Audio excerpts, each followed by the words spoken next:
Good day, everyone. We are the Group 4, and we are here to report the Philippine cartoons political caricature of the American era. The Philippine cartoons political caricatures of the American era is a compilation of 377 editorial cartoons and caricatures made by various Filipino artists, dated from 1900 to 1941. Each individual caricatures recorded national attitudes toward the coming of the Americans as well as the changing mores and times. Alfred McCoy's book, Philippine Cartoons, is a secondary source of different political caricatures drawn during the American occupation. The book reflected anti-American sentiments in addition to the condemnation of the ruling class. Later, political cartoons like this would become relevant in presenting the current situation of the country. From the 1900 to 1941, each caricatures made are all recorded, and each caricature represent the national attitude toward the coming of the Americans as well as the changing of our cultures. Some of the cartoons that are presented shows the condition of Filipino farmers on the hands of American tenants who self-owned the lands of Filipino farmers and imposed taxes on them. The cartoons also compared the different situation about jobs between a Filipino and an American by portraying unequal salaries despite having the same kinds of work, which highlighted racial discrimination in terms of work condition, wages, job opportunities, and career positions. So in 1900, Filipinos started making caricatures that represented the coming of the Americans as well as the changes in our culture. The condition of the farmers are also represented in the cartoons, which compare the job situation of Filipinos and Americans. So moreover, these caricatures made American imperialism as the primary reason for the war between Muslim and Christian Filipinos in Mindanao and other feuds among Filipino people. During that time, Filipinos should have been fighting with each other against invading American forces. These caricatures clarify historical information and serve as eye-openers to the realities experienced by the people under the American occupation. The book reflected anti-American sentiments in addition to the condemnation of the ruling class, which give us a glimpse of the Philippine society of the past, visualize its historical politics, and appreciate the representations of perceptions of the Filipinos of that era. Caricatures show us the injustice that happened to our ancestors during the American occupation. So it causes a war between Muslim and Christian Filipinos. These caricatures help us to understand and give us glimpse of our past events and realities that happened during the American period that shows the injustice of our ancestors during that time. So the Philippine Cartoons Political Caricatures of the American Era is a book written by Alfred William McCoy, an American professor of history and award-winning writer who dedicated his professional career on the research of Southeast Asian history. One of his dissertation tackled the factional conflict in the economy of Iloilo, Philippines from 1937 to 1955. His interest in Filipino history allowed him to learn and master the Hiligaynon dialect and understand the political situation, not just of the region of Iloilo, but the entire country as well, which is the Philippines. With the help of Alfredo Roses, who designed the book and contributed an essay on Philippine graphic satire during the American era, Alfred McCoy was able to publish Philippine cartoons as a secondary source of different political caricatures drawn during the said period. Alfred McCoy specialized in the history of the Philippines. His extensive research in Filipino and American archives provides a comprehensive background not only for the cartoon but for the turbulent period as well. The document made by is Alfred W. McCoy shows the history of the voicing of opinions of the Filipino on mistreatment, and abuse from the American imperialism through the use of the compiled cartoon or caricatures.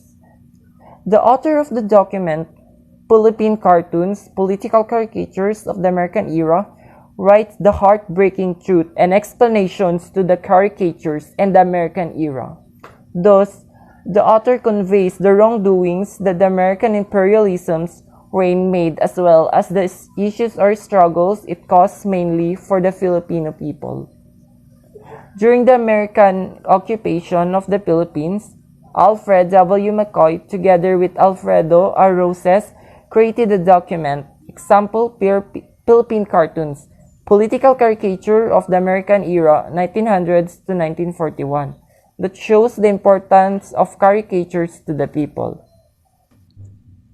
During 1901 to 1941, Alfred W. McCoy created a document during the American era, after the Spanish colonization and the start of the reign of the Americans on the Philippines. I just knew that besides the act of protesting of the Filipino people before, they also created these sums of symbolic and powerful caricatures together. Creating art that is simple but also revolutionary is not easy, yet it was easily birthed with ease with the hands and hearts of our ancestors, with the hopes of the freedom and peace we truly long for. The document discusses the problems and explains the Filipino-made political caricatures. These political caricatures are considered as a way of criticism and combat against the character of public life. With its humorous nature, it's used to ridicule politicians to correct their errors and also to encourage or motivate the people to join and engage in resistance actions.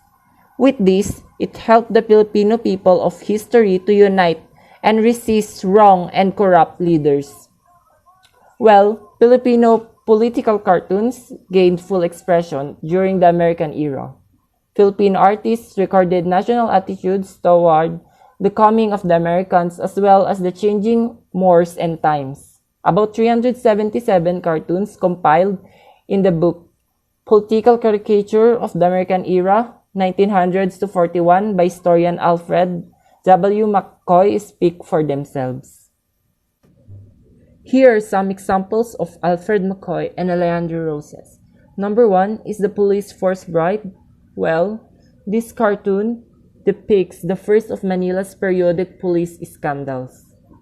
The cartoonist Fernando Amorsolo gives the illustration his usual resist edge, while the corrupt Filipino policeman is shown with the normal features. The Chinese are caricatured as emaciated, leering creatures more rodent than human. Although Amorsolo was more extreme than most, cartoonists often showed Chinese corruptors or opium smugglers in a similarly racist manner. The cartoon's caption, New Bird of Prey, is an allusion to the most famous libel case in the history of Philippine journalism. In 1908, the nationalist weekly El Renacimiento published an editorial titled Aves de Rapina or Birds of Prey, which attacked the Philippines Commission's Secretary of the Interior, Dian C. Worcester, for abusing his office to exploit the country. Worcester sued for libel and 2 years later won a judgment of 60,000 against El Renacimiento, a colossal sum that forced closure of the paper and sale of its assets. And the last example, where the mosquito is king. Well, this shows how disease spread so vastly during the time due to lack of sanitation and sewers. By 1920, the bird of health was resting on its laurels, and the quality of mosquito control was slipping dangerously. Under Governor General Francis B. Horizon's Philippinization program, the Board of Health had been turned over to Filipino civil servants who did not administer the public health programs with same efficiency or arbitrary authority. With the bitter irony, the Philippines Free Press editorial commented, "What, huh?